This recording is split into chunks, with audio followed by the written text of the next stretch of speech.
What's going on, guys? My name is Luca, and before we start the video, please like the video and subscribe for some more NBA content like this. Today we are going to be talking about why Scottie Pippen envies Michael Jordan. When you hear the name Scottie Pippen, the first thing that pops into your mind is Michael Jordan. Scottie Pippen and Michael Jordan played alongside each other and won 6 championships for the Chicago Bulls during the 1990s. They were like Batman and Robin. Michael was Batman and Scottie was Robin. But let me tell you why Scottie hated being Robin. Scott Maurice Pippen was born on September 25th, 1965 in Hamburg, Arkansas. He was the youngest out of 12 kids, so growing up his family was poor and had a tough time making ends meet. His father, Preston, worked at a paper mill until he had a stroke paralyzing his right side. Scottie attended Hamburg High School and played point guard and led his team to the state playoffs while earning all-conference honors. He had not gotten any offers from any colleges and played as a walk-on at the University of Central Arkansas.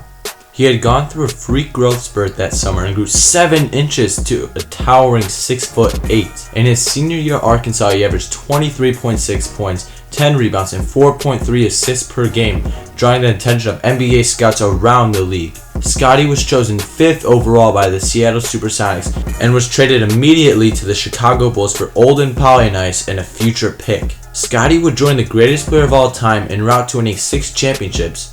But why would he envy Michael Jordan?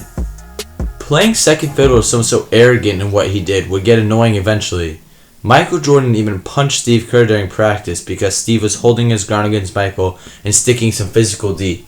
Another incident of Michael's arrogance and will to win was after an early loss in the 1990s, Michael came into the locker room and was really riding center Bill Cartwright. After the incident, Cartwright came up to Jordan and said, "Look, if you ever do anything like that ever again, you will never play basketball because I'm going to break both your legs." Horace Grant said, "If you let him ride you, he'll ride you to the moon and right out of the NBA." Those are just a few of the examples of the crazy man Scottie had to play with. The first 3 championships went great for Michael and company, but after the 1993 season, Michael Jordan retired. Whether it was because of Michael's dad's death or David Stern banning him because of his compulsive gambling issue, Scottie Pippen had finally been given the chance to prove himself that he could win without Michael. During the 1994 NBA season, Scottie Pippen went off. He averaged 22 points, 8.7 rebounds, 5.6 assists, and brought his Chicago Bulls team all the way to the Eastern Conference semifinals. There is no doubt that the Bulls were the favorites in the series and that they would be eventual champions. The Knicks jumped out to a 2-0 lead in the best-of-7 series. In Game 3 of the series, with the score knotted up at 102, Phil Jackson drew up a play for Tony Kukoc while Scottie Pippen inbounded.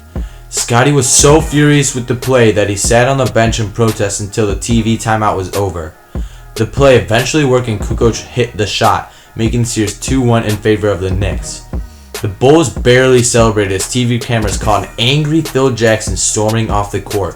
When reporters asked Phil as to why he was walking off, Jackson uttered, "Scottie asked out of the play." The Bulls won Game 4 as well, and with the series even at 2-2 on its way back to New York, with the Bulls up 86-85 with 2.1 seconds left to go, something crazy would have happened in order for the Knicks to pull out the win. Hubert Davis attempted a 23-foot jumper as time was about to expire, and he had missed the shot, but referee Hugh Hollins called Scottie Pippen for a foul on Davis, awarding him 2 free throws. On the replay, you could clearly see there's no contact on the play, and that Scottie made a clean attempt at Davis. Davis made both free throws and the Knicks won 87-86. After the game, Hollins said, "I saw Scottie make contact with the shooting motion. I'm positive there's contact on the shot."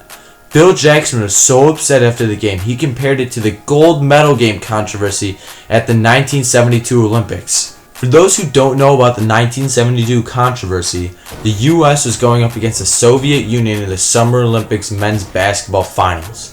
With the U.S. up 50-84, the Soviets were inbounding the ball and the U.S. had blocked the inbound, giving the U.S. the gold over the USSR. But an Olympic official sitting in the stands talked to the referees and demanded the Soviets had another chance at an inbound. The Soviets were granted the chance and the game clock was reset to 2 seconds. However, a second into the play, due to technical difficulties, The scorekeepers were trying to get the clock back to 2, and the horn went off, and most players had stopped playing because that was the signal for the end of the game. Once the horn stopped and the clock reset, the Soviets threw a full court bomb and laid the ball in to win 51-50 over the US. The Americans protested the game and refused to accept the silver medals, and still have not collected them to this day. For this foul called by Hugh Hollins to be compared to one of the greatest scandals ever was amazing. The league wasn't putting up with it though. They fined Jackson $10,000 for his comments. It's hard to argue that the Knicks weren't given special treatment by the refs, not just in the series, but in the 1990s in general. Their best player, Patrick Ewing, was even a mystery, because in the 1985 draft lottery, there's a controversy whether it was rigged or not, giving New York Patrick Ewing and giving them that big market team to make more money for the NBA. I'm not going to go into detail about it because it has already been covered immensely. In Game 6, Scottie pulled off one of the greatest dunks ever. He slammed over Ewing and trash talked to Spike Lee right after.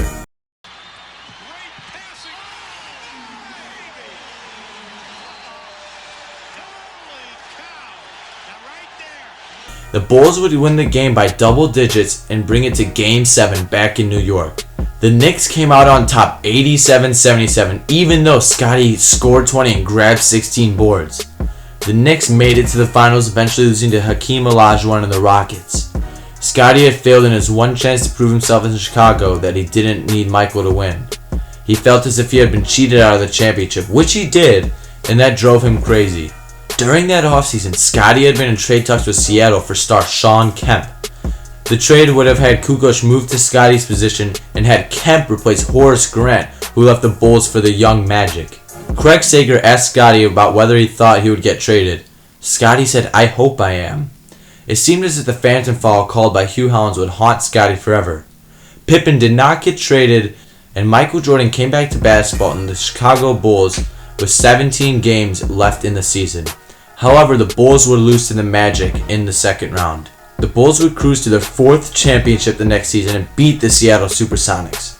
The next season with the game on the line and the Bulls with a 69-12 record, which would give them back-to-back 71 seasons, winning 72 the year before, Scottie had been trusted with the shot and failed to hit the game-winning 3, giving the Bulls a 69-13 record on the year. In Game 1 of the NBA Finals against the Jazz with Karl Malone at the line with 9.1 seconds left, Scottie told Karl, "Just remember, the mailman doesn't deliver on Sunday, Karl." Malone missed both free throws and Jordan would ice the game with the 20-footer, giving the Bulls an 84-82 victory. Scottie was having a great series, and maybe one of the best highlights in his career was in Game 6. With Utah down 2 and inbounding the ball for a game winner, Scottie knocked the inbounds by Byron Russell away, and the ball rolled to Tony Kukoc as he slammed it down, clinching the Bulls' 5th championship. Even though Scottie played his tail off in the series, psyched out Karl Malone, tied a then-record 7 threes in an NBA Finals game, and made a key defensive play to win the NBA championship, Michael Jordan was awarded Finals MVP for the 5th time. The next Jordan heading to Washington and Scottie being traded to the Rockets because the team did not want to pay him. Charles Barkley took a huge pay cut in order for Pippen to play there, but Pippen averaged career lows with 14.5 points per game, 6.5 rebounds, and 5.9 assists. Those were his lowest since his rookie year. Despite that, he made the all-defensive first team for the 8th time. Pippen said he wanted to be traded after a first-round loss to the Lakers that year, and Barkley openly criticized him, saying, "For him to want to leave after 1 year, it disappointed me greatly. The Rockets went out of their way to get Scottie, and the fans have treated him so well, so I was just disappointed in him." In a later interview, Pippen was asked about Barkley's comments, saying, "I wouldn't give Charles Barkley an apology at gunpoint. He can never expect an apology from me. If anything, he owes me an apology to come and play with his fat butt." Pippen said he wanted to leave because of Barkley's lack of desire to win, and that he wanted to play for his former coach Phil Jackson, who was coaching the Lakers at the time. The Lakers were his first choice, but he was traded to Portland Trail Blazers instead in a 7-player deal. That was Pippen's last chance to prove he could win without Michael.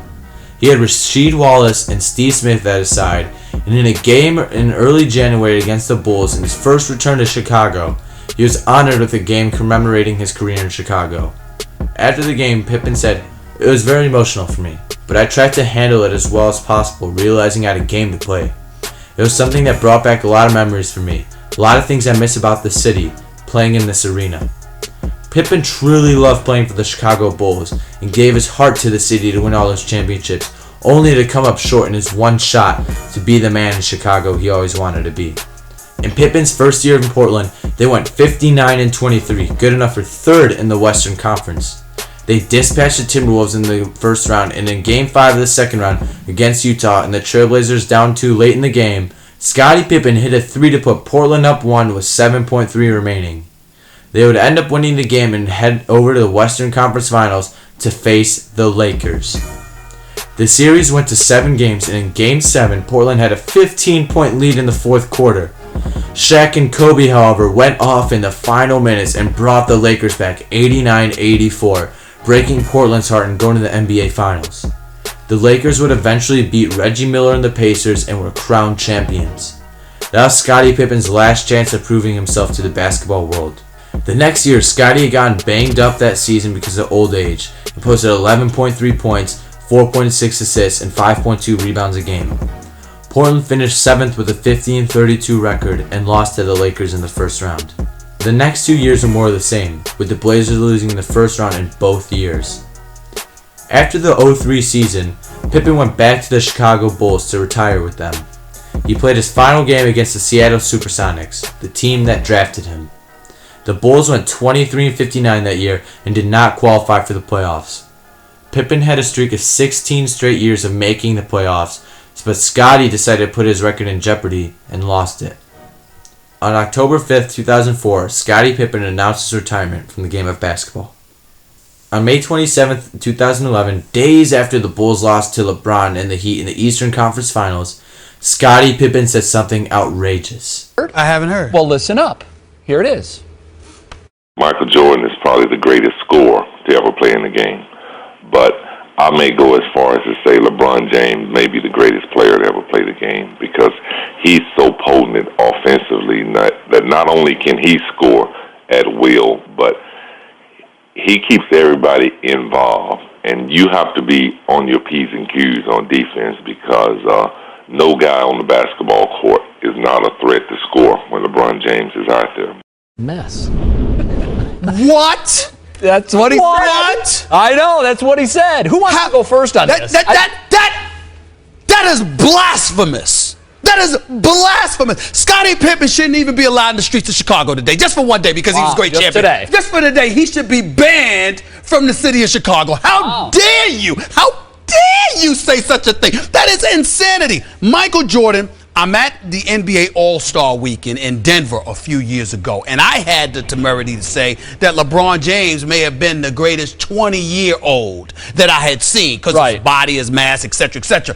I'm driving down the street. I thought it was some type of drive-by that was about to go on. Some big black sedan, stretch sedan, came rolling up, slowed down when it saw me.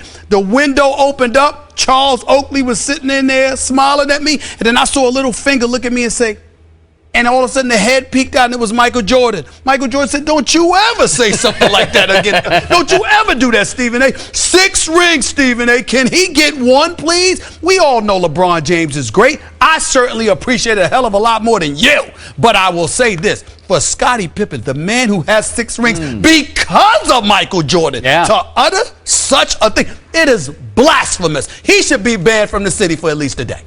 Horace Grant, one of the guys who totally hated playing with Michael Jordan, said, "Wow, Pippen's my man and we'll always be close, but I totally disagree. LeBron is going to be one of his top players to ever play the game, but Michael Jeffrey Jordan, who he bumped heads at times, is I think the greatest basketball player I've ever seen." But why did Scottie say this? Was it because he truly believes LeBron is better than Michael, or is it something more? Is it because for years, Scottie would play in the shadow of Michael Jordan, and when he finally got his shot, he was cheated out of it? Or is it because he was granted one final shot to prove it, but his team blew a lead to a couple of youngsters? The reason Scottie Pippen said that was because he envies Michael Jordan. The reason Scottie came back to retire with the Bulls was because he wanted the attention he never got, but he deserved. He will always be jealous of Michael because he's the one that owns the team. He's the one with the most famous shoe brand in the world. He's the greatest of all time. While Scottie is watching every Bulls game from the sideline.